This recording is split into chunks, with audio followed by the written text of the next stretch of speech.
पूर्वजों की प्रार्थना से पूरी होंगी सभी मनोकामनाएं। नमस्कार, आपके साथ मैं हूं नवजोत रंधावा और आज बात पितृपक्ष की ही करेंगे।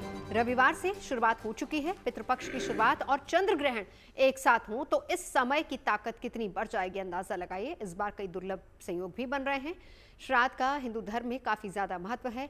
श्राद्ध शब्द श्रद्धा से बना है, जिसका मतलब पितरों के प्रति हमारे श्रद्धा भाव से है। हमारे अंदर प्रवाहित रक्त में हमारे पितरों के अंश हैं, जिसके कारण हम उनके ऋणी होते हैं और यही ऋण उतारने के लिए श्राद्ध कर्म किए जाने का विधान बताया गया है। तो कैसे करें श्राद्ध, साथ ही साथ इस दौरान क्या करना चाहिए और क्या नहीं करना चाहिए, और पितृपक्ष में ग्रहों की भी चाल बदल रही है, किन किन को होगा लाभ, इसके बारे में भी आपको विस्तार से आगे बताएंगे। आप रहिए हमारे साथ।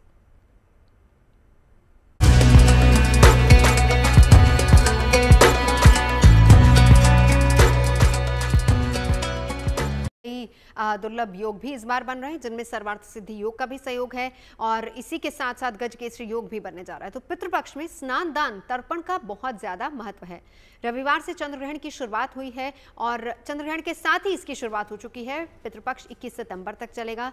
सूर्य ग्रहण पर इसकी समाप्ति होगी और इस दौरान श्राद्ध तर्पण पिंडदान की काफी ज्यादा अहमियत है। पूर्वजों की आत्मा को शांति मिलती है, श्राद्ध से पूर्वज प्रसन्न होते हैं, इस तरह पितृ ऋण से भी मुक्ति मिलती है। यानी कि ये मौका हमारे लिए बहुत खास है, अपने पितरों को खुश करने का ये मौका होता है। तो पितृपक्ष का ये खास अवसर आ चुका है। देश भर में श्रद्धालु अपने पितरों को प्रसन्न करने के लिए इसके विधि विधान में जुटे हुए हैं। पितृपक्ष के पावन अवसर पर देश भर की पवित्र नदियों में डुबकी भी लगाई जा रही है। पूजा पाठ और दान पुण्य में लोग लगे हुए हैं। रामनगरी अयोध्या से लेकर धर्मनगरी हरिद्वार तक, महादेव की नगरी वाराणसी से संगम नगरी प्रयागराज तक ही नहीं, बल्कि बिहार में प्रमुख तीर्थ गया जी और उत्तराखंड में बद्रीनाथ धाम तक पितरों को श्रद्धांजलि अर्पित करने, उनका तर्पण करने और पिंडदान करने के लिए लोग पहुंच रहे हैं, ताकि पितृ प्रसन्न हो और जीवन में खुशहाली का वरदान दें। तो अपने स्पेशल शो में हम आपको दिखाएंगे किस किस तरह से सदियों से पितृपक्ष में पितरों का अर्पण और तर्पण की परंपरा चली आ रही है। साथ ही ये भी बताएंगे कि इसके क्या विधान है और इस अवसर पर किन नियमों का पालन करना चाहिए, कौन सी सामग्रियां दान करनी चाहिए ताकि कल्याण हो, ये सब हम आपको आगे बताएंगे। और इस बार पितृपक्ष पर सर्वार्थ सिद्धि योग का सहयोग भी बन रहा है और इस दिन सूर्य सिंह राशि और चंद्रमा मीन राशि में रहेंगे। सर्वार्थ सिद्धि योग ज्योतिष में एक बेहद शुभ योग माना जाता है, जो किसी विशेष दिन तक विशिष्ट नक्षत्र के मेल से बनता है और मान्यता यह है कि इस योग में किए गए कार्य सफल होते हैं और व्यक्ति को सफलता प्राप्त करने में मदद मिलती है। इसी के साथ गजकेसरी योग भी बनने जा रहा है। चंद्रग्रहण 14 सितंबर को मिथुन राशि में प्रवेश करने जा रहे हैं, जहां पर गुरु पहले से मौजूद हैं और गुरु चंद्र की ये युति मिलकर बनाएगी गजकेसरी योग। यानी कि पितृपक्ष में इस बार इस तरह के सहयोग भी बन रहे हैं। इसी को लेकर आगे चर्चा भी करेंगे। खास मेहमान हमारे साथ इस वक्त जुड़ चुके हैं, परिचय करा देती हूँ। आचार्य राज मिश्रा जी हमारे साथ जुड़ चुके हैं। मेरे साथ स्टूडियो में पंडित अरविंद शुक्ला जी भी मौजूद हैं, वान्यारा जी हमारे साथ जुड़ चुकी हैं और साथ ही साथ पंडित दिवाकर त्रिपाठी ज्योतिषाचार्य हमारे साथ जुड़ चुके हैं। आप सभी का बहुत बहुत स्वागत है। शुरुआत करेंगे अरविंद शुक्ला जी आप ही से। बहुत अहम है, चंद्रग्रहण से शुरुआत हुई है इस बार। अगर हम खास तौर पर पितृपक्ष की बात करें, किन मायनों में खास है? देखिए, खास ये है कि पितृपक्ष एक अपने आप में विशिष्ट है, क्योंकि ये पर्वणि श्राद्ध कहा जाता है। ये जो 15 दिन का समय होता है, ये पखवाड़ा होता है, जो कि पितरों का ये विशेष एक जो है पर्व होता है। जैसे आपकी नवरात्रि होती है या भगवान शिव के लिए श्रावण मास होता है, जिसे भगवान गजानन गणेश का अभी जो है अनंत चतुर्दशी जो 10 दिन का गणेश उत्सव निकल गया, इसी प्रकार ये पितरों का जो है 15 दिन का पखवाड़ा होता है, जिसमें विशेष पितरों के लिए आप तर्पण श्राद्ध आदि करके उनको प्रसन्न करते हैं। तो देखिए, सबसे पहले तो बता दूं कि तर्पण जो करते हैं, तो तर्पण में आपके हाथ में जो है 4 तीर्थ होते हैं। इस सबसे पहले आप इसको जान लें, क्योंकि सबसे ज़्यादा जो महत्वपूर्ण होता है वह होता है तर्पण और श्राद्ध। तो ये आपका देव तीर्थ है, इससे आप देवताओं को तर्पण करते हैं, यानी जल देते हैं। जैसे सूर्य को अर्घ ऐसे देते हैं, शिवजी को जल ऐसे देते हैं, तो यहाँ से देवताओं को देते हैं। फिर ये होता है आपका ऋषि तीर्थ है, प्रजापति तीर्थ है। ऋषियों को तर्पण आप ऐसे देते हैं, ऐसे ऐसे, ठीक, यहाँ से देते हैं। इसके बाद ये हुआ आपका क्या नाम से पितृतीर्थ। तो ये अंगुष्ठा से और तर्जनी उंगली से आप पितरों को जल देते हैं, ठीक है, और इससे आप स्वयं का जो है आचमन करते हैं। तो जल देने का जो तरीका विधान है, देवताओं को जो जल दिया जाता है वो पूर्वाभिमुख होकर देते हैं, ऋषियों को जो तर्पण करते हैं उत्तराभिमुख करते हैं, और जो पितरों को तर्पण करते हैं वो दक्षिणाभिमुख करते हैं, यानी पितृतीर्थ से करते हैं। तो ये आप तर्पण देने के लिए बहुत अच्छे से जो है जान लीजिएगा, इसमें कहीं कोई कंफ्यूजिंग और गलती मत रखिए। चलिए अरविंद जी, आगे इसके और विधान भी आप हमें बताइएगा। राज मिश्रा जी, अब आपके पास आते हुए, किन मायनों में इस बार पितृपक्ष खास है? बहुत खास। मैं अगर इस बार के पितृपक्ष की बात करूं, सबसे पहले आप सोचिए हमारे ज्योतिष के अंदर, मैं अगर एस्ट्रोलॉजिकल वे में जाने की बात करूं और इस बार के पितृपक्ष की बात करता हूं, तो हमारे ज्योतिष में 7 ही महत्वपूर्ण ग्रह माने गए हैं। राहु केतु को छाया ग्रह और महत्वपूर्ण ग्रहों में स्थान नहीं दिया गया है। अगर महत्वपूर्ण देखा जाए तो सूर्य की बात की जाती है, चंद्रमा की बात की जाती है, मंगल की बात की जाती है, बुध की बात की जाती है, बृहस्पति शुक्र शनि की बात की जाती है, जिसमें चंद्रमा हर 2.25 दिन के अंतर्गत परिवर्तन करते रहते हैं, बल्कि 6 ग्रहों का परिवर्तन बहुत ही महत्वपूर्ण होता है। अब आप सोचिए इस पितृपक्ष के अंदर सबसे पहली ये पितृपक्ष क्यों महत्वपूर्ण है? रविवार यानी पूर्णमासी का जो प्रारंभ हुआ, रविवार से ही पितृपक्ष का प्रारंभ होना और फिर रविवार को ही पितृपक्ष का समाप्त होना। सूर्य वास्तविकता में पितृ के कारक ग्रह माने जाते हैं। जो श्राद्ध किया जाता है वो सूर्य को ही साक्षी मान करके किया जाता है। दूसरी महत्वपूर्ण चीज, इन 6 ग्रहों की अगर मैं बात कर लूं, जिनमें से 4 के 4 ग्रह परिवर्तित होने जा रहे हैं और वो पितृपक्ष में ही परिवर्तित होने जा रहे हैं। मंगल तुला राशि के अंतर्गत पितृपक्ष में जाएंगे, बुध स्वग्रही होंगे कन्या राशि के अंतर्गत पितृपक्ष में, बुधादित्य योग बनने जा रहा है पितृपक्ष के अंतर्गत, सूर्य भी कन्या राशि के अंतर्गत प्रवेश करेंगे, शुक्र का स्वयं का परिवर्तन होना, सिंह राशि के अंतर्गत जाना। तो अगर 4 ग्रह बाकायदा इन सिर्फ पितृपक्ष के अंतर्गत 15 दिन में राशि परिवर्तन कर रहे हैं, जो जनरली आपको प्राप्त नहीं होता है। उसके साथ साथ सर्वार्थ सिद्धि योग 2 से 3 बार पितृपक्ष के अंतर्गत बनने जा रहा है, गज केसरी योग का निर्माण होने जा रहा है। तो साधारण विषय नहीं हो सकता है। तो इस पितृपक्ष को अगर मैं उठा करके कहूंगा, और दूसरा और एक मायने, पितृपक्ष का प्रारंभ किससे हुआ है? ग्रहण से हुआ है। चंद्र ग्रहण से पितृपक्ष का प्रारंभ हुआ है और सूर्य ग्रहण पर पितृपक्ष खत्म होने जा रहा है। तो ये सारे जो संयोग बन रहे हैं, इसको दोनों दृष्टि से ग्रह का परिवर्तन बहुत महत्वपूर्ण है, और उसके साथ अगर देखा जाए तो पितृपक्ष तो अपने आप में महत्वपूर्ण है। बिल्कुल, चलिए जानेंगे और समझेंगे आगे कि कितना अहम है इस बार पितृपक्ष। और रविवार से, जैसा आपने कहा कि शुरू हुआ, रविवार को ही समाप्त होगा, चंद्र ग्रहण से शुरू हुआ, सूर्य ग्रहण तक समाप्त होगा। दिवाकर त्रिपाठी जी, आपके पास आते हुए आप क्या कहेंगे, आपकी कैलकुलेशन क्या कहती है, इस बार पितृपक्ष किन मायनों में खास है? नमस्कार। और सबसे बड़ी बात यह है कि हम एक बात बताना चाहेंगे कि पितृपक्ष पितृदेवों के लिए है। जैसे अब मैं कार्तिक माह भगवान विष्णु के लिए बताया गया है, नवरात्रि में माता का आराधना करते हैं, सावन में भगवान शिव की आराधना करते हैं।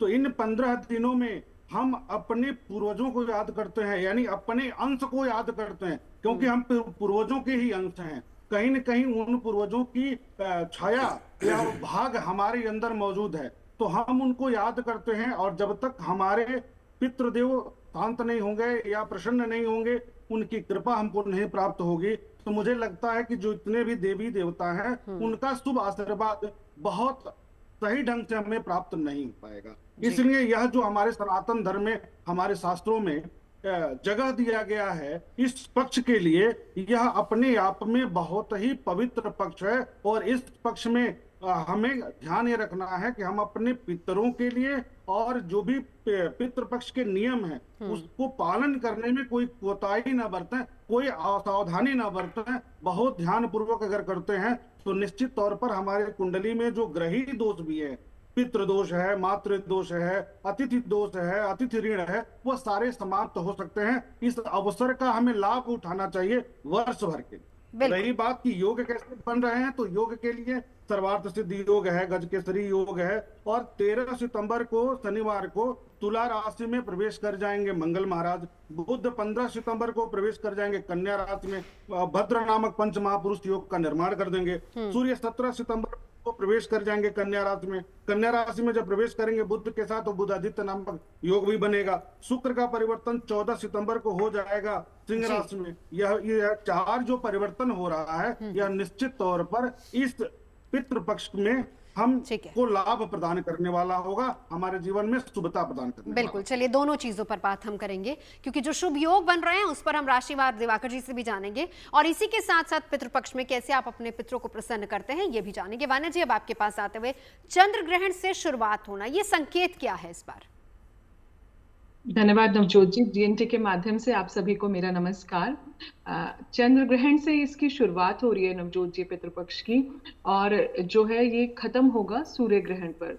तो ये जो है यहाँ पर मैं इसको थोड़ा सा समझाना चाहूंगी कि एक तो ग्रहण से शुरुआत और ग्रहण से ही जो है इसका अंत होगा। ये जो टाइम है ये मैं इसको थोड़ा सा साइंटिफिकली समझाना चाहूंगी, because majority of the points हमारे रिस्पेक्टिव पैनलिस्ट ने कवर करे हैं।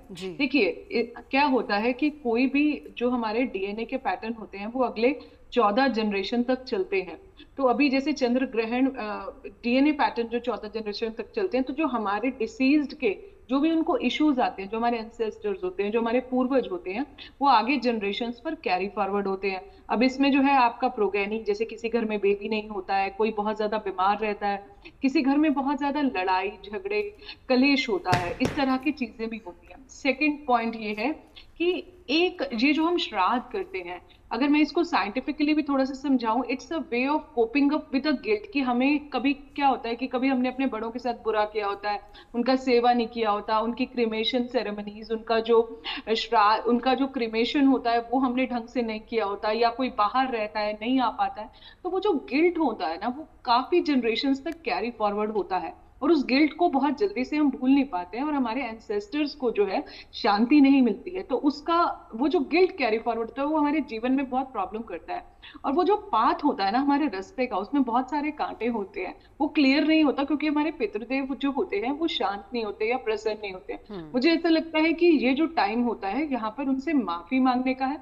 और पितृपक्ष ये जो टाइम होता है, हमारे जो एंसेस्ट्रल सोल्स हैं, हमारे जो पितृ हैं, उन्हें जो है एक ग्रैटिट्यूड कि अपने जीवन में आपने जितने सेक्रीफाइसेस करे हमारे लिए, हमारी आने वाली पीढ़ियों के लिए, उनके लिए हम आपको शत शत नमन करते हैं। इसका सबसे ज्यादा मेजर ये रीजन है कि ये एक ग्रैटिट्यूड है हमारे पितरों के लिए। अगर हमारे पितर प्रसन्न है तो हमें जीवन में किसी भी चीज में प्रॉब्लम नहीं आती। हमारे कुंडली में कितने भी ऋण है, जो भी कोई भी प्रॉब्लम्स है, पितृदोष है या इस तरह की चीजें, आपका सूर्य पीड़ित है, तो ये एक बहुत मेजर है। बाकी चंद्र ग्रहण से शुरू हुआ है तो कहीं ना कहीं आप देखेंगे कि थोड़ी प्राकृतिक आपदाएं और जलीय घटनाएं भी अभी आपको देखने को मिलेंगी। चलिए लौटूंगी। अब अरविंद जी आपके पास आते हुए, आप बहुत अच्छे तरीके से हमें समझा रहे थे कि किस तरीके से जब हम श्राद्ध करते हैं, तर्पण करते हैं, वो किस तरीके से करना चाहिए, किन बातों का बहुत खास ख्याल ऐसे में रखना है। देखिए, खास ख्याल आपको ये रखना है कि भूल से भी आप जो है लापरवाही ये ना करें कि उनके प्रति आप अपनी श्रद्धा प्रकट ना करें।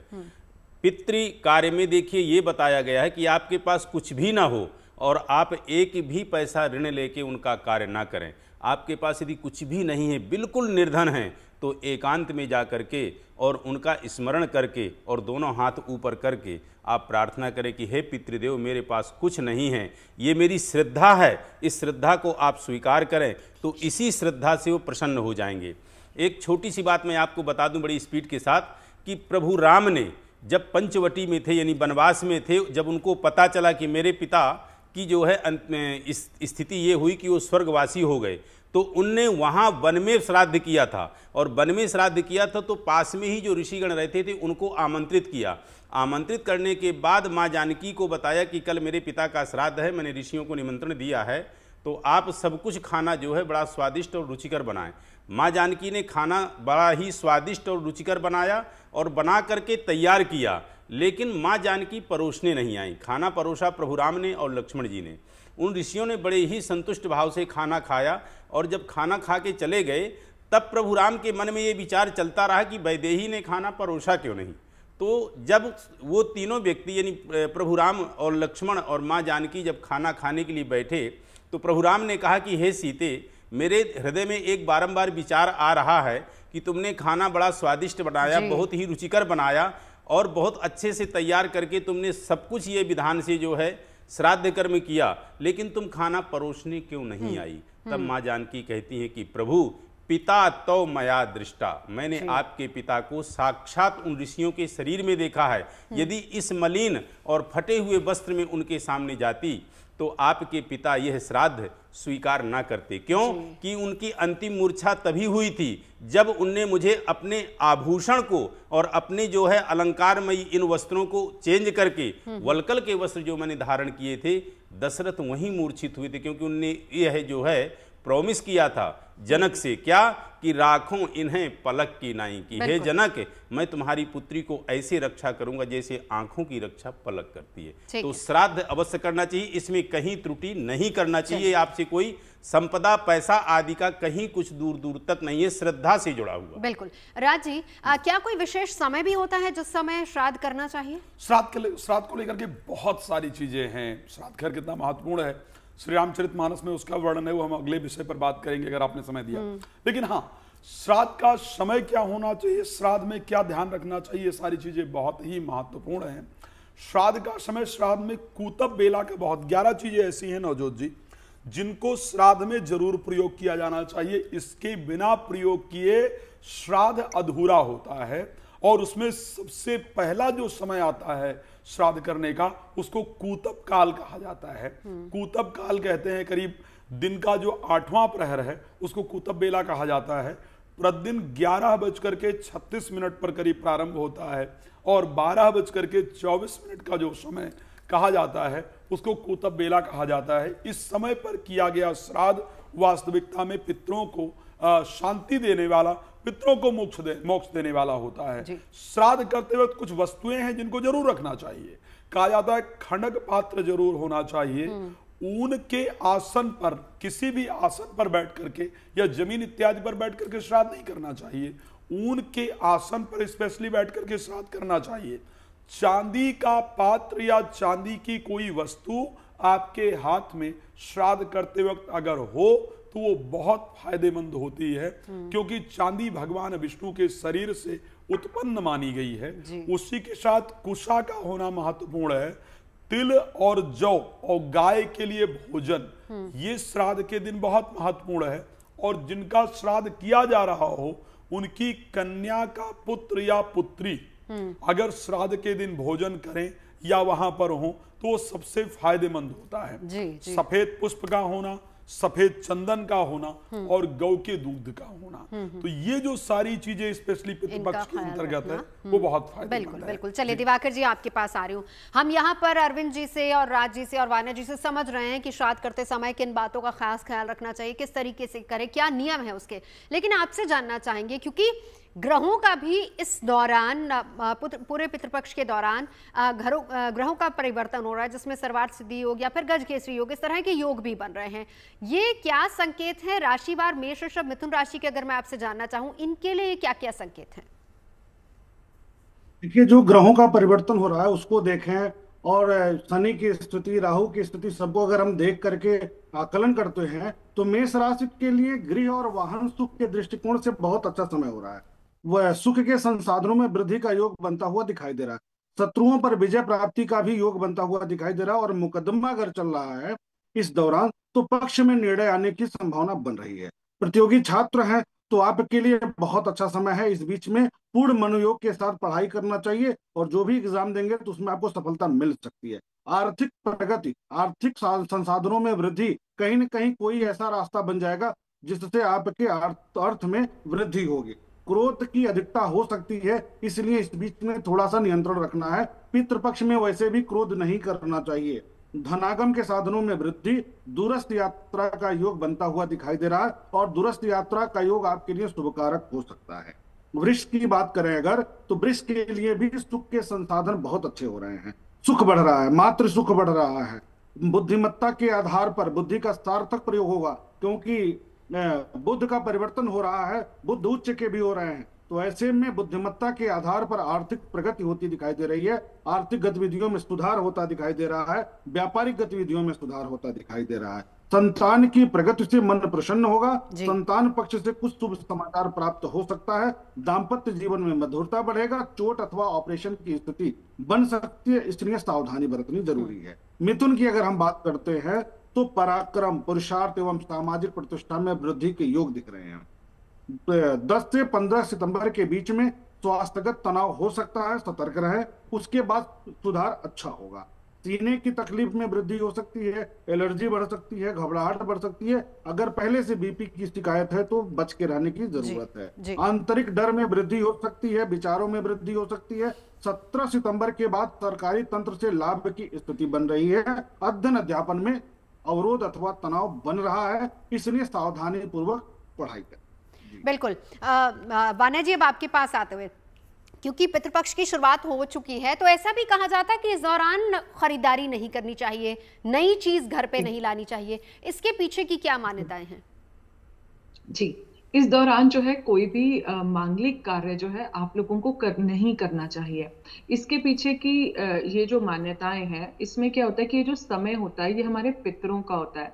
जब हमारे पितर गए थे, ये उनके श्राद्ध का समय होता है। इसके ये एक पूरी साइकिल होती है। पहले पितृपक्ष, पहले श्राद्ध आता है, फिर उसके बाद नवरात्रि आती है।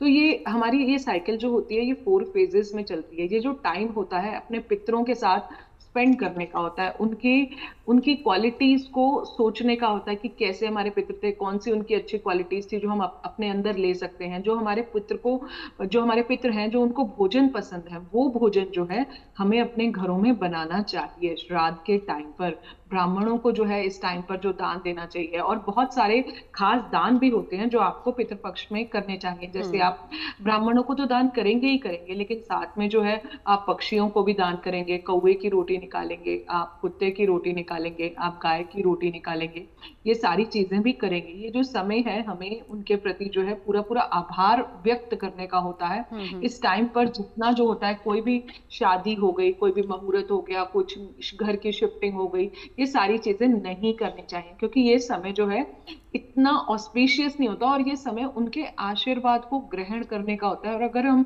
उसके लिए आपको अपनी एनर्जी को भी तो अपने पितरों में लगाना पड़ेगा। तो आप अपनी घर की जो आपकी साउथ वेस्ट डायरेक्शन होती है, साउथ वेस्ट में हमारे जो पितर होते हैं, तो रोज आपको बस एक मिनट नवजोत जी, तो एक लोटे में जो है पानी में काले तिल डाल के आप 11:30 से 12 के बीच में आप अपने पितरों को दें, और उसके बाद जो है आप उनको नमन करें और उनसे आशीर्वाद जो है आप जरूर लें कि वो आपको ब्लेस करें, और उनसे माफी जरूर मांगे कि जाने अनजाने में आपसे कोई गलती हुई है तो आपको क्षमा करें। बिल्कुल। अरविंद जी, और किन बातों का खास ख्याल रखना है ऐसे में? देखिए, श्राद्ध कर्म में आप ब्राह्मण भी नहीं खिला पा रहे हैं, आप मान लीजिए उनके लिए कुछ नहीं कर पा रहे हैं, तो कम से कम पंचग्रास निकाल दें। पंचग्रास मतलब पंचबली। क्या किस किस को निकालना है? नंबर 1 गौ माता को, सेकेंड आप स्वान यानी कुत्ते को, थर्ड में आपको जो है कौवे को, फोर्थ में आपको जो है देव को, और फिफ्थ में आपको पिपलादिक चींटियों को। ये 5 जगह सिर्फ आप जो है ग्रास निकाल दें। जो भी आप खाना पीना बना रहे हैं, यदि आप पकवान बना रहे हैं, पकवान डेली निकाल सके तो बहुत अच्छी बात है। और ये किसी एक दिन करना है या किसी भी दिन कर सकते हैं? ये किसी एक दिन के लिए यदि करना है तो जिस दिन मान लीजिए जिसका वो श्राद्ध कर रहे हों, मान लीजिए पिता का कर रहे हैं या अपने दादा परदादा कर रहे हैं, तो उस दिन तो निकालें ही निकालें। और मान लीजिए 15 दिन में कहीं कुछ भी नहीं कर पा रहे हैं, तो ये आप जो है अमावस्या को अवश्य निकालें। इससे भी आपके जो है पितरों की संतुष्टि होगी। बिल्कुल, बहुत अच्छी बात, बहुत बढ़िया बात कही है। राज जी, अब आपके पास आते हुए, इस दौरान कौन सी शुभ तिथियां बन रही हैं जिस दौरान, अब जैसे अरविंद जी ने बड़ी अच्छी बात यहाँ कही कि अमावस्या के दिन आप कर सकते हैं, यानी कि वो विशेष तिथियां इस बार कौन कौन सी हैं? अगर हम विशेष तिथियों की बात की जाए, वैसे इस बार तिथियों में बड़ा महत्वपूर्ण एक विषय आ गया है। श्राद्ध में एक तिथि का क्षय हुआ है। आप सबको एक चीज ध्यान देना होगा, चतुर्थी और तृतीया दोनों तिथि का जो श्राद्ध है वो इस बार 10 तारीख को किया जाएगा। दोनों तिथियां एक साथ होंगी। शास्त्रोक्त इस प्रकार कहा जाता है कि यदि श्राद्ध की तिथि का क्षय हो, यानी श्राद्ध की तिथि कम हो, तो शुभता को दर्शाती है, और नवरात्र की तिथि अगर बढ़े तो शुभता को दर्शाती है। तो इस बार सबसे सुंदर विषय ये हुआ है कि श्राद्ध की जो तिथि है उसका क्षय हुआ है, और जो नवरात्र है वो 22 तारीख से शुरू होकर 30 तारीख तक है, तो उसकी एक तिथि की वृद्धि हुई है। तो इसलिए शुभ कहा जा सकता है। शुभ तिथियों की अगर बात की जाए तो सबसे बेहतरीन अगर मैं तिथि में से बात करूंगा, किस किस दिन करने से क्या लाभ होने वाला है। पंचमी के दिन पितरों को प्रसन्न करने से, जैसा कि 11 तारीख को है, 11 तारीख की तिथि बहुत शुभ है, इस दिन भी करने से बहुत सुंदर लाभ की प्राप्ति होने वाली है। उसी प्रकार अगर मैं स्पेशली तिथियों की, मैं सर्वार्थ सिद्धि योग पर नहीं जा रहा हूं, अगर मैं तिथियों की बात करूं, जैसे 13 तारीख को सर्वार्थ सिद्धि योग है, 15 तारीख को सर्वार्थ सिद्धि योग है, 21 तारीख को सर्वपितृ श्राद्ध रहेगा ही। तो इस प्रकार से वो तिथियां तो बहुत सुंदर हैं ही, लेकिन अगर उन तिथियों के बजाय भी हम अच्छी तिथि की बात कर लेते हैं तो ऐसी परिस्थिति के अंतर्गत एक तो 19 तारीख की तिथि बहुत सुंदर है, इस दिन महाशिवरात्रि भी होगी और इस दिन पितरों को प्रसन्न करने के लिए अगर कोई पूजन किया जाए तो बहुत लाभप्रद होगा। कोई व्यक्ति के यहाँ कोई दुर्घटना हुई, किसी की मृत्यु इत्यादि हुई, जिनको हम जान ही नहीं पाए कि उनकी मृत्यु कब हुई, दुर्घटना इत्यादि में हुई, किसी विशेष परिस्थिति में हुई, या कोई भूत प्रेत इत्यादि है जो परेशान कर रहा है, नजर इत्यादि ऐसा लग रहा है, तो फिर उसके लिए हमें 20 तारीख को करना चाहिए। तो कुछ तिथियां हैं जो ये बहुत लाभप्रद रहने वाली, इसमें पर करना चाहिए। चलिए, और साथ ही साथ जो विशेष योग बन रहे हैं वो आपकी राशि पर कितना असर डालेंगे, पितृपक्ष के दौरान आपको किन बातों का खास ख्याल रखना है, क्या करना है क्या नहीं करना है, सब जानेंगे। पूर्वजों की प्रार्थना से पूरी होंगी सभी मनोकामनाएं। पितृपक्ष की शुरुआत हो चुकी है, ऐसे में कुछ शुभ संयोग भी बन रहे हैं इस दौरान, उसका असर आपकी राशि पर कितना होगा वो भी हम जान रहे हैं। और साथ ही साथ हम इस दौरान क्या करना है क्या नहीं करना, कैसे पूजा करनी है, इन सब पर अपने खास मेहमानों से चर्चा कर रहे हैं। दिवाकर जी, आपके पास आते हुए हम जब शुभ योगों की बात कर रहे थे, पहली 3 राशियों की बात की, अगली 3 राशियों के लिए क्या संकेत है? कर्क सिंह, कर्क राशि के लिए अगली राशि है कर्क राशि के लिए। तो कर्क राशि के लिए धन संग्रह में वृद्धि हो रहा है। वाणी व्यवसाय, जैसे बोलकर कोई कार्य कर रहे हैं, सेल्स मार्केट में है, वकालत में है, टीचिंग में, तो वहां भी आपको बेनिफिट मिलता हुआ दिखाई दे रहा है, बेहतर परिवर्तन दिखाई देगा। पारिवारिक कार्यों में वृद्धि होगी। दैनिक आय एवं साझेदारिक व्यापार में वृद्धि के संकेत दिखेंगे। क्रोध पर आपको नियंत्रण जरूर रखना है। कंस्ट्रक्शन, रियल एस्टेट और अचल संपत्ति का लाभ मिल रहा है। सोशल दायरे में वृद्धि होगी। पैर में चोट अथवा दर्द की स्थिति बनेगी, तो थोड़ा सा वाहन आदि चलाते समय विशेष तौर पर ध्यान देने की जरूरत है। सिंह राशि की अगर हम बात करते हैं तो अचानक मानसिक तीव्रता में वृद्धि हो रही है, तो थोड़ा सा मन को ठीक रखें। तनाव की स्थिति बढ़ सकती है, यद्यपि 17 तारीख के बाद से अब काफी आराम मिलेगा, काफी सुधार रहेगा। 17 सितंबर से पारिवारिक कार्यों में वृद्धि का योग भी बनेगा, बहुत सकारात्मक रहेगा। धन वृद्धि होगा, मनोबल में सकारात्मकता आएगी। आर्थिक प्रगति की स्थिति बनती हुई दिखाई दे रही है। कार्यों में भाग्य का साथ प्राप्त होगा, विशेष करके 17 के बाद तो और अच्छा प्रगति होगा। आंखों के प्रति थोड़ा सा सावधान रहना है, ईचिंग अथवा अन्य दिक्कत थोड़ी सी हो सकती है आंखों में। नौकरी में उन्नति, व्यापार में उन्नति तथा सामाजिक दायरे में विस्तार का योग बनता हुआ दिखाई देगा। और कन्या की बात करेंगे तो 15 सितंबर के बाद स्वास्थ्य में बेहतर सुधार होगा। उससे पहले थोड़ा सा अवरोधक होगा, वाहन चलाते समय विशेष तौर पर ध्यान रखने की जरूरत है। दाम्पत्य जीवन में तनाव हो सकता है। साझेदारी कुछ भी करें, व्यापार को लेकर करें किसी भी तरीके की, तो सोच समझ कर करने की जरूरत पड़ेगी, थोड़ा सा ध्यान देने की जरूरत पड़ेगी, नहीं तो नुकसान हो सकता है। वाणी की तीव्रता में वृद्धि हो सकती है, तो वाणी पर नियंत्रण रखना है। कुटुंब या पारिवारिक तनाव की संभावना बनेगी। संतान पक्ष से थोड़ी सी चिंता बढ़ती हुई दिखाई दे रही है। ऐसे में भगवान शिव की आराधना और पितरों का अपना आशीर्वाद प्राप्त। चलिए, अगली राशि की तरफ आगे बढ़े उससे पहले वाणी जी, एक बार आपके पास आते हुए, क्या ऐसा भी है कि पितृपक्ष के दौरान लोग ट्रेवल करना छोड़ देते हैं?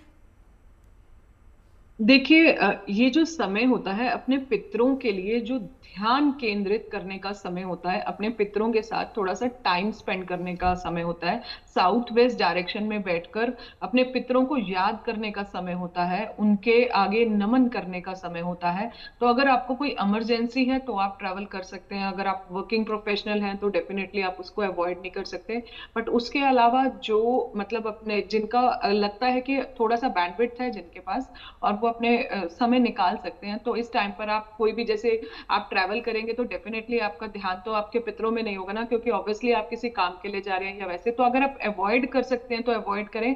जैसे गया जी में इस टाइम पर जो है आप पितृ तर्पण कर सकते हैं, या और जैसे बद्रीनाथ में, तो और जो भी प्लेसेस जो स्पेसिफिकली गया का जो मेन माना जाता है, जो वहां का पितृ तर्पण, इस टाइम पर मुझे लगता है कि उनसे ना आशीर्वाद लीजिए, उनसे जो है अपने जीवन में बोलिए कि आपको वो ब्लेस करके जाएं, आपको इतना ब्लेस करें कि आपके जीवन में, चाहे आपके करियर से रिलेटेड प्रॉब्लम्स आ रही हैं, चाहे आपके रिश्तों में अगर आपको कुछ इशू आ रहा है, या आपको कोई धन की कमी आ रही है, या मैं कहती हूँ आपके कुछ भी बाधा आ रही है आपके जीवन में, मैं मतलब कुछ भी, इससे मतलब 360 डिग्री आपको कोई भी प्रॉब्लम्स आ रही हैं, तो इन सभी का सोल्यूशन हमारे पितृ हैं। अगर वो हमें आशीर्वाद देंगे ना, खाली आपकी जनरेशन ही नहीं, आपके आने वाली जनरेशंस भी खुश रहेंगी। और ये कार्मिक क्लोजर का टाइम होता है, कार्मिक डेब्ट्स क्लियरेंस का काम होता है कि जाने अनजाने में अगर हमसे कुछ ऐसे कर्म हो गए हैं जो हमने अनजाने में भी करे हैं, वो कर्म भी आपके क्लोज हो जाते हैं। एंड ट्रस्ट मी, आप विश्वास करो, जब जब हमारे कार्मिक क्लोजर होता है ना, तो आप देखिए हमारे काम ऐसे चुटकियों में बनते हैं कि आप सोच भी नहीं सकते हो। तो हमारे जीवन में कई बार हम भटकते रहते हैं, ये भी करते हैं, ये भी करते हैं, ये भी करते हैं, लेकिन हमें ये नहीं पता कि ये हमारा कर्म है। हाँ, सही कह रही है, बिल्कुल। चलिए, तुला, वृश्चिक, धनु राशि, एक बार दिवाकर जी आपके पास आते हैं।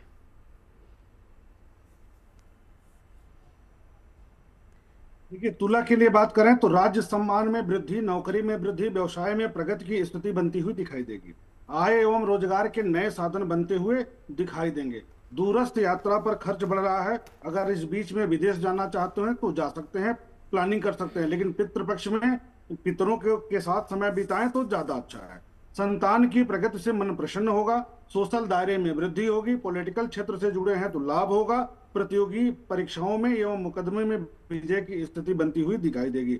जीवन साथी से लाभ की स्थिति बन रही है, उनका सहयोग भी प्राप्त हो रहा है। वृश्चिक की बात करेंगे तो 13 सितंबर के बाद स्थिति में परिवर्तन हो रहा, सकारात्मक रूप से स्थान परिवर्तन हो सकता है, नई जिम्मेदारी मिल सकती है। आर्थिक प्रगति की स्थिति बन रही है, नए व्यापार का आरंभ हो सकता है। बौद्धिक क्षमता के आधार पर प्रगति की बहुत अच्छी स्थिति बन रही है। जीवन साथी के स्नेह एवं सहयोग में वृद्धि हो रही है। 17 सितंबर के बाद अचानक धन लाभ की संभावना बन रही है। पदोन्नति या नई जिम्मेदारी मिलने की संभावना 17 सितंबर के बाद ज्यादा होगी। इनर प्रॉब्लम के प्रति सतर्क रहने की जरूरत है। धनु की बात करेंगे तो मानसिक स्वतंत्रता तथा मनोबल में वृद्धि का योग बनेगा। कार्यों में भाग्य का साथ प्राप्त होगा। क्रोध पर नियंत्रण रखना है। सरकारी तंत्र से लाभ की स्थिति बनेगी। जीवन साथी का सहयोग सानिध्य बढ़ेगा। आर्थिक प्रगति के लिए बेहतर सुधार दिखाई देंगे। परिश्रम में अवरोध की स्थिति बनती हुई दिखाई देगी। ठीक है, लौटेंगे आखिरी 3 राशियों की तरफ। अरविंद शुक्ला जी, आपके पास आते हुए इस दौरान जो पितृदोष से पीड़ित हैं उनके लिए आप क्या बताएंगे, कैसे उनको करनी है पूजा? बिल्कुल, देखिए, ऐसा आपने सुना होगा, यहाँ सभी पैनल में विद्वानगण हैं ही ज्योतिषी। किसी भी ज्योतिषी ने आज तक आपको ये नहीं बताया होगा कि आपको जो है देव ऋण है, ये देव दोष है आपकी कुंडली में, या ऋषि दोष है। सदैव बताया होगा पितृदोष है। पितृदोष क्यों कहा जाता है? ये 15 दिन का जो समय होता है, यदि आप इन 15 दिन के समय के अंतराल में पितरों के प्रति यदि आप श्रद्धा नहीं प्रकट करते हो, यानी 15 दिन तक वो आपके दरवाजे में प्रतिदिन आते हैं और आप अपने संतान को देख करके इतना हर्ष और उल्लासित नहीं होते हैं जितना ज़्यादा वो आपको देख के हर्षित और उल्लासित होते हैं। 15 दिन तक यदि आप उनके प्रति कोई श्रद्धा नहीं प्रकट करते हो, कहने का तात्पर्य किसी प्रकार का श्राद्ध, किसी प्रकार का उनके प्रति आप तर्पण आदि कुछ नहीं करते हो, पिंडदान आदि, तो अंतिम में वो आपको श्राप दे के जाते हैं और वही फिर पिशाच बन करके आपके खून को चूसते हैं। उसी को कहते हैं पितृदोष। संतान ना होना, सब कुछ होने के बावजूद भी घर में कलह क्लेश की स्थिति होना, सब कुछ होने के बावजूद भी मानसिक पोजीशन पे आप जो है स्ट्रेस, तनाव और अत्यधिक मन से जो है खिन्न, छिन्न आदि आदि चीज़ों से अपनी जिंदगी व्यतीत करते हो। तो इसका आपको ध्यान रखना। एक चीज़ और बता दूं, जिनको मान लीजिए कोई तिथि नहीं पता है स्त्रियों के लिए, तो वो नवमी को श्राद्ध करें। और जो स्त्रियां सुहागिन खत्म हुई हैं वो नवमी और एकादशी तिथि को जो है श्राद्ध कर सकते हैं। जिनकी अकाल मृत्यु हुई है, मान लीजिए चोट, किसी प्रकार से एक्सीडेंट में अटैक आया या किसी भी तरह से उसने आत्महत्या की, कुछ भी किया, अकाल मृत्यु की जो आप जो है तिथि करेंगे वो चतुर्दशी होगी। और मान लीजिए शुरू से लेके अंत तक किसी प्रकार का कोई तिथि का आपको नहीं पता है, तो आप जो है सीधे अमावस्या को अवश्य करें। ये करने का ध्यान रखेंगे।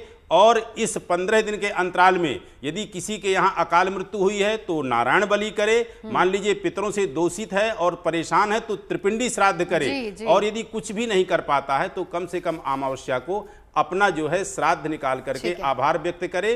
प्रयाग में मुंडन, गया में प्रयाग में मुंडन, काशी में दंड और गया में पिंड का बड़ा महत्व है। ये ठीक है, एक बार राज मिश्रा जी आपके पास आते हुए, ऐसा भी कहा जाता है कि जिस वक्त आप श्राद्ध कर रहे हैं उस वक्त कोई जानवर पास नहीं होना चाहिए। हालांकि अभी अरविंद शुक्ला जी ने यही बताया था कि 5 अलग अलग निकाल देने चाहिए, आप अन्न निकाल देते हैं तो वो भी उस हिसाब से एक तरीके से दान ही होता है और वो जानवरों के लिए, लेकिन करते समय जानवर पास नहीं होना चाहिए। यही कुछ बड़ी महत्वपूर्ण चीजें हैं जो पितृपक्ष में ध्यान रखना चाहिए। ठीक है, कुछ भ्रांतियां हैं पितृपक्ष में जिसको हमें ध्यान रखना चाहिए।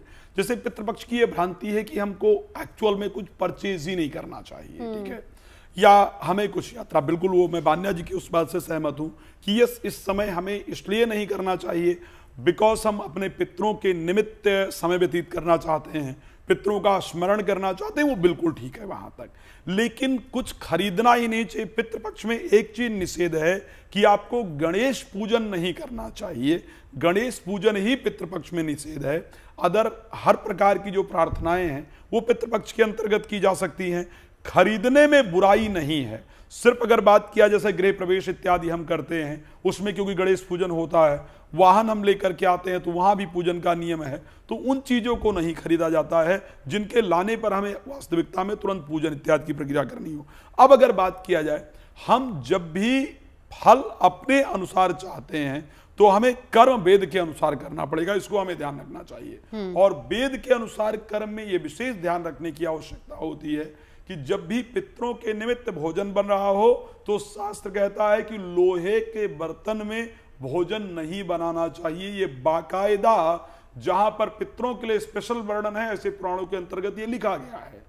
दूसरा, जब भोजन, आज वास्तविकता में डॉग लवर बहुत सारे हैं। इवन अभी सुप्रीम कोर्ट को या शायद हाई कोर्ट ने जो भी आदेश दिया था, मैं क्षमा चाहूंगा, मुझे पूरा सुप्रीम कोर्ट ने उसको अपने डिसीजंस को शायद कुछ चेंज करना पड़ा है, कुछ भी करना पड़ा है। हाँ।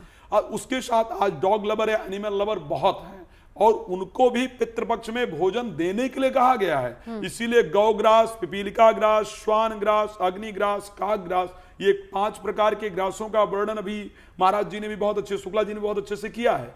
लेकिन भोजन बनाते वक्त ये नियम है कि अगर श्वान छू जाए यानी कुत्ता अगर स्पर्श कर जाए तो पितृ उस भोजन को ग्रहण नहीं करते हैं। तो ऐसे परिस्थिति के अंतर्गत कुत्ता, बिल्ली इत्यादि यदि हो और पितरों के लिए भोजन बनाना है तो उस समय उनका स्पर्श ना हो, ये हमको विशेष रूप से ध्यान रखने की आवश्यकता है। चलिए, क्या करना है क्या नहीं, बहुत इंपॉर्टेंट पॉइंट्स है जिसको लेकर आज हम चर्चा कर रहे हैं। लेकिन जो शुभ योग बन रहे हैं इस दौरान उसकी बात हो रही थी। आखिरी 3 राशियां, दिवाकर जी आपके पास आते हुए।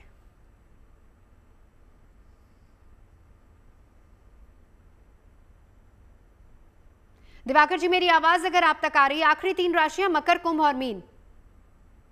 जी, मकर की बात करेंगे तो वाणी की तीव्रता में वृद्धि की स्थिति बनेगी, तो वाणी पर नियंत्रण रखना बहुत जरूरी है।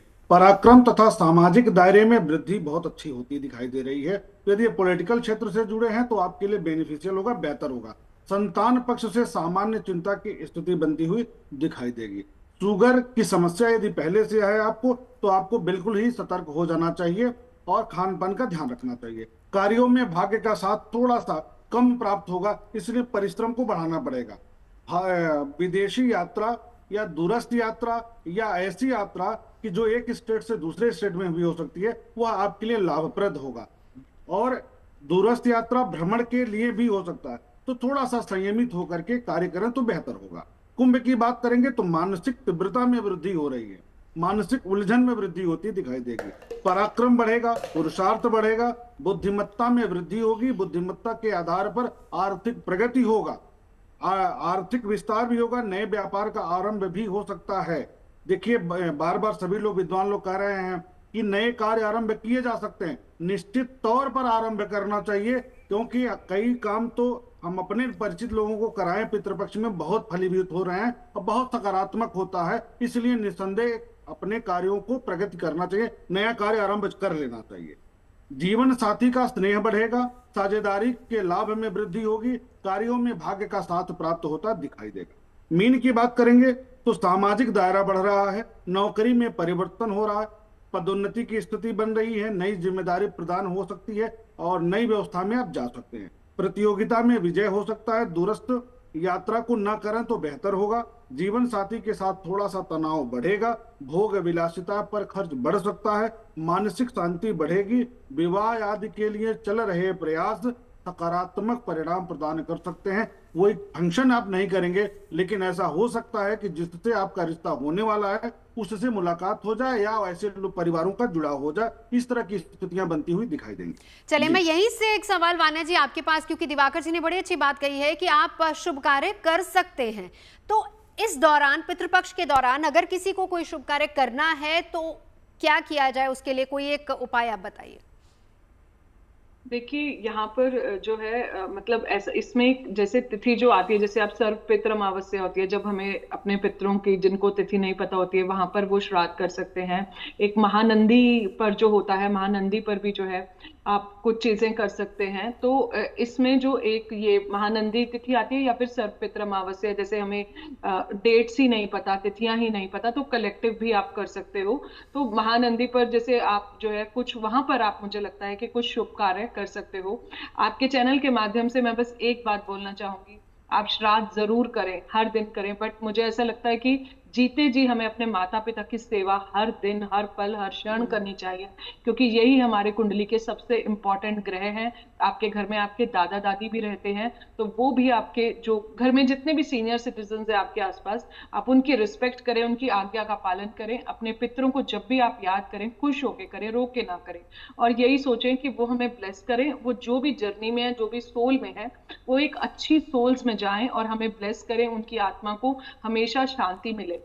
तीसरी बात, बस एक आखिरी बात बोलूंगी, हमें बहुत सारी बीमारियां होती है, हम हमेशा कहते हैं कि हमारी पीढ़ी दर पीढ़ी चली आ रही है, हमारी जनरेशन से चली आ रही है, ये तो कभी ठीक ही नहीं होगी। इस साइकोलॉजी को आप अपने दिमाग से निकालिए। कार्मिक क्लोजर इसी टाइम पर होता है, आपकी डेप्थ क्लियरेंस इसी टाइम पर होती है, और पैटर्न्स जो हैं वो ब्रेक होते हैं। ये हमारी गलत फहमी है कि चीजें पीढ़ी दर पीढ़ी चलती हैं, चीजें क्लोज होती हैं, आपकी बीमारियां ठीक होती हैं। तो अपनी हेल्थ के लिए हमेशा जीवन में पॉजिटिव। ठीक है राज जी, जल्दी से, क्योंकि वक्त की कमी है, एक सवाल मुझे अरविंद जी से भी लेना है, जल्दी से, पितृदोष जिनको है उनके लिए कोई एक उपाय इस दौरान जो बहुत सिंपल सा है। अगर पितृदोष इत्यादि है, इस समय पर प्रतिदिन ओम नमो भगवते वासुदेवाय नमः बैठ करके 10 मिनट रोज श्रद्धा पूर्वक जप करें। पितरों से प्रार्थना करें कि हे पितृ देवताओं, जाने अनजाने में जो भी मुझसे भूल हुई उसके लिए क्षमा करें। शास्त्र कहता है, जले नापि ना चाना श्राद्धा शाके नापि करोति या अमायाम पितृ सत्स्य सापम दात्वा प्रयंति चा। यदि हम विष्णु भगवान का स्मरण कर लेंगे पूरे पितृपक्ष, तर्पण के बाद कहा जाता है विष्णु अर्पणम अस्तु, जो कुछ हम करते हैं उसको हम विष्णु को अर्पण करते हैं। ओम नमो भगवते वासुदेवाय नमः कीजिए, आपको मोक्ष मिलेगा। ठीक है, एक आखिरी सवाल, वही सवाल जो वान्या जी से किया अरविंद जी, शुभ कार्य करना हो तो कोई एक उपाय जिससे शुरुआत। देखिए, एक चीज ध्यान दीजिए, पितृपक्ष कोई अशुभ नहीं है। देव कार्य से पूर्व पितृकार्य किया जाता है। एक बार के लिए देवता माफ कर देंगे आपसे यदि कोई गलती होती है कुपित होने पे, लेकिन कभी पितृ माफ नहीं करते। और एक बार के लिए आपको देवता कृपा नहीं करेंगे, लेकिन आपने यदि पितरों का जो है श्राद्ध किया या पितरों की सेवा की, तो वो अचानक आपको इतनी ऊंचाई दे देंगे कि जिसमें कोई आपको एक आश्चर्य लगेगा कि जैसे लॉटरी टाइप की खुल जाती है। तो आप प्रसन्नता के साथ बड़े अच्छे से पितरों के प्रति ये 15 दिन का दिन है, आप इनको कीजिए और उनसे आशीष प्राप्त कीजिए। इसी के विषय में कहते हैं, देवभ्यश्च प्रतिभ्यश्च महायोगिभ्यश्च एवचा, देव कार्य से पूर्व पितृकार अवश्य करें। इस ये 15 दिन आपके बड़े ही सुवर्णमयी दिन का ये समय है। चलिए, बहुत बहुत शुक्रिया तमाम खास मेहमानों का हमारे साथ यहाँ पर जुड़ने के लिए। आप बनेंगे हमारे साथ।